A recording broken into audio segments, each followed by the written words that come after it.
नमस्कार। पूर्व की कक्षा में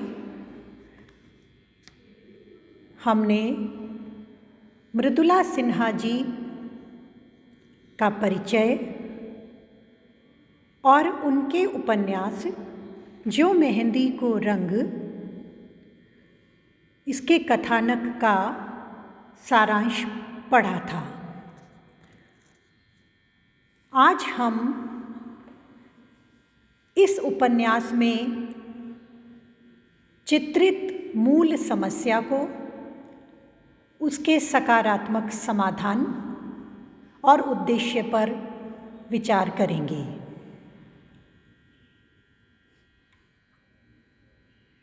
उपन्यास लेखन के धरातल की बात करें तो सामाजिक, आर्थिक, राजनीतिक या किसी व्यक्तिगत समस्या को सामाजिक धरातल पर उतारने के उद्देश्य से भी उपन्यास लिखे गए हैं।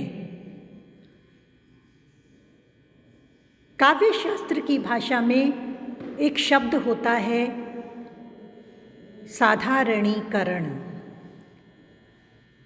कभी कभी समाज की एक समस्या किसी व्यक्ति के व्यक्तिगत जीवन की समस्या,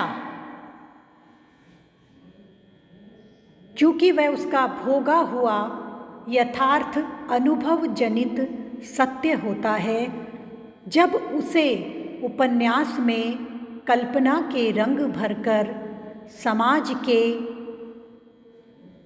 सामाजिकों के, प्रेक्षकों के लिए, पाठकों के लिए उपन्यास के रूप में दिया जाता है, तो वहाँ वह समस्या व्यक्तिगत न होकर साधारणीकृत हो जाती है, क्योंकि मानव संवेदनशील है। किसी भी समस्या के प्रति मानवीय चेतना में संवेदना होती है और असंवेदना की स्थितियों को भी उपन्यास में उकेर कर यथार्थ सच को भी अनावृत किया जाता है। प्रेमचंद युग में उपन्यासों में सामाजिक समस्याओं की व्यापकता थी। प्रसाद ने यद्यपि ऐतिहासिक कथानकों एवं प्रसंगों को अपने कथानक का विषय बनाया, फिर भी उन्होंने भी कंकाल और तितली उपन्यासों में नारी जीवन की समस्या का चित्रण प्रमुखता से किया।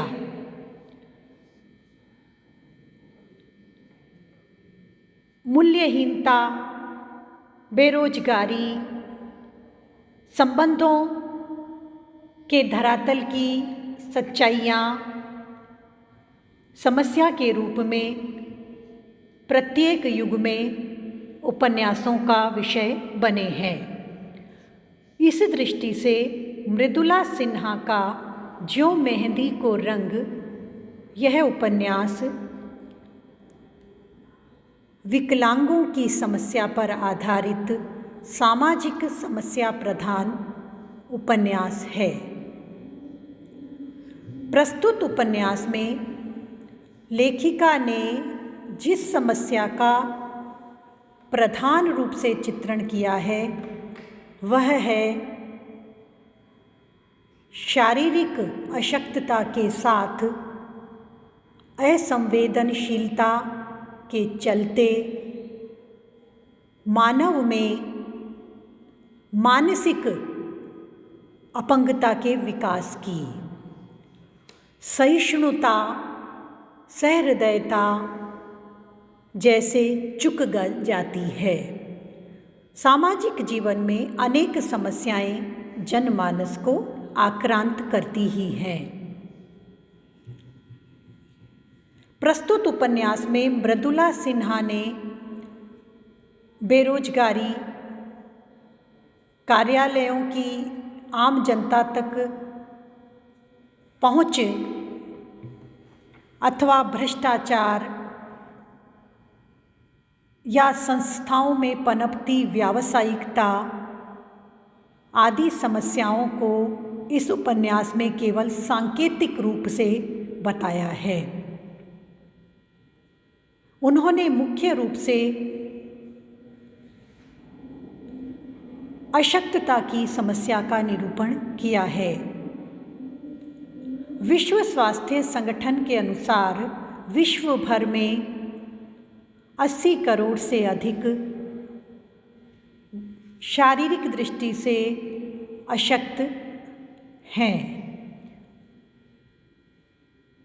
इनको किसी न किसी रूप में हमारे आपके सकारात्मक सहयोग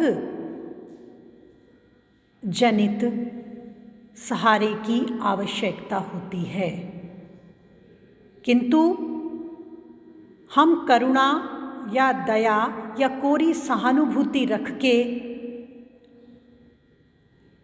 जिस दृष्टि से समाज में इन्हें देखते हैं, वह दृष्टि इनके स्वाभिमान को चोट पहुंचाती है। लेखिका ने इसी स्वाभिमान की रक्षार्थ इस उपन्यास की नायिका शालिनी और दद्दाजी, जिनका मूल नाम है उपन्यास में डॉक्टर अविनाश, और उनके द्वारा संस्था जो चलाई जा रही है के माध्यम से इसी स्वाभिमान का उदाहरण प्रस्तुत किया है। इनके लिए सच्ची समाज सेवा एवं मानव सेवा की भावना रखने और हर तरह से इनके लिए सकारात्मक सहयोग करने हेतु प्रतिबद्धता की समाज को जरूरत है। लेखिका ने इस समस्या को उठाते हुए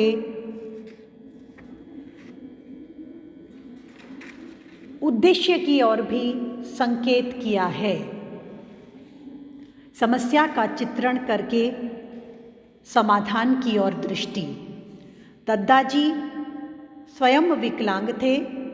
अस्पताल में उनकी पत्नी ने उन्हें बेसहारा छोड़ दिया था, किंतु उन्होंने अपनी अशक्तता को सेवा में बदल दिया और हरिद्वार में गंगा तट पर एक संस्था की स्थापना की। दद्दाजी ने एक स्वाभाविक जीवन जीने के लिए आगे बढ़ पाए। उन्होंने उस संस्था में शारीरिक दृष्टि से किसी भी प्रकार से अशक्त हों भले ही, पर उनकी मनोदशा को समझकर उन्हें वहाँ संस्था में उन्हीं से कार्य करवाया। इस कार्य के लिए संस्थाओं को यद्यपि अनुदान एवं आर्थिक सहायता मिला करती है, किंतु यह सहायता भी पर्याप्त नहीं रहती। सच्चे हृदय से सेवा भावना, सहानुभूति, उदारता और संवेदना जरूरी है। साथ ही अपना अमूल्य समय उनके लिए खर्च करना और उसी खर्च समय को अमूल्य मानना, यही संवेदना है। प्रस्तुत उपन्यास में दद्दाजी, शर्मा जी, मास्टर जी आदि के द्वारा इस तरह की सेवा करने का उदाहरण प्रस्तुत किया गया है। इस प्रकार के कार्यकलापों से विकलांगों की समस्या समाधान को प्राप्त कर सकती है। व्यक्तिगत प्रेरणा का प्रसारण भी आलोच्य उपन्यास का एक मुख्य उद्देश्य है। दद्दाजी, जो स्वयं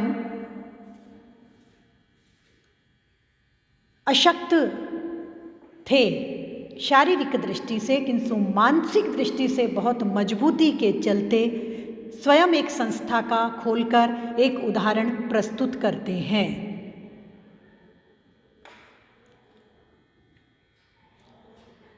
लेखिका ने अपने व्यक्तिगत जीवन में सुपुत्र के माध्यम से लेखन की प्रेरणा प्राप्त की, तो स्वाभाविक है वे इस समस्या की जड़ तक स्वानुभूति के माध्यम से ही बहुत गहराई तक पकड़ रख सकीं। लोकहित की सत प्रेरणा,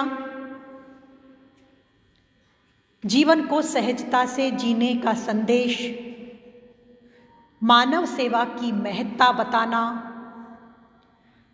स्वाभिमान को सर्वोपरि सिद्ध करना और सभी मानव अंगों से सही सामाजिकों के प्रति भी किसी प्रकार से भी स्वयं को किसी प्रकार कमतर न समझना, यह सभी उद्देश्य लेकर यह उपन्यास अपने कथानक को आप में आगे बढ़ता है। एक के बाद एक दद्दा जी, शर्मा जी, मास्टर जी और फिर कहानी की मुख्य पात्र शालिनी, एक एक इसी प्रकार से वहाँ के उस संस्था के कर्मचारी, कार्यकर्ता, सेवक, ये सभी शारीरिक दृष्टि से भले प्राकृतिक रूप से हों अथवा किसी दुर्घटनावश शारीरिक अशक्तता को प्राप्त हो गए हों, उस संस्था को चलाते हैं। संगठन में शक्ति, यह भी इस उपन्यास के एक मुख्य उद्देश्य की रेखा है। सभी समान स्थिति वाले जब संगठन के रूप में कार्य करते हैं तो वहाँ शारीरिक अशक्तता की बोलती मानो बंद हो जाती है और हम एक हैं, एक दूजे के लिए हैं, सेवा के लिए हैं। यह स्वाभिमान सिर उठाकर अपनी बात कह पाता है। लेखिका ने समस्या को उठाकर सकारात्मक समाधान की ओर ले जाकर उपन्यास की सुखद परिणति निर्धारित की है।